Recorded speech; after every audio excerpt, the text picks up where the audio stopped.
Nefesinle başkasını isitmişsen, sensizlikle yaşadıkça otağımda, sen de beni bir otağda itirmişsen. Bəs bilmirdin həsrətinlə ürəyimə, həsrətimin əvəzinə daş asılsan. Bəs bilmirdin özün mənə yad olduqca, mənim üçün də yavaş yavaş yaklaşırsan. Soyuqluğun buz olanda yanağımda, nəfəsinlə başqasını isitmişsən. Sensizliklə yaşadıkça otağımda, sen de beni bir otaqda itirmişsən.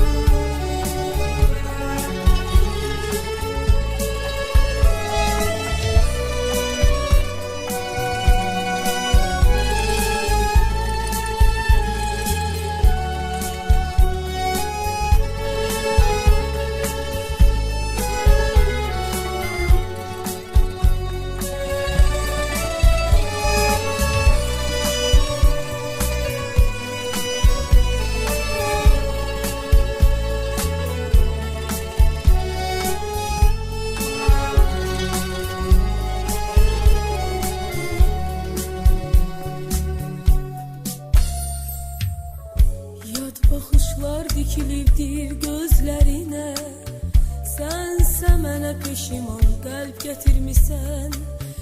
Necə verim sabahımı, necə sənə, sən ki mənim dünənimi itirmisən. Nə deyim, nə bir ümmandır mənim üçün, heç xəbərin olubmu deyirəyimə. Damla kimi yaşadıkça özgə qəlbdə, gözlərimdən damla damla süzülürsən. Bəs bilmirdin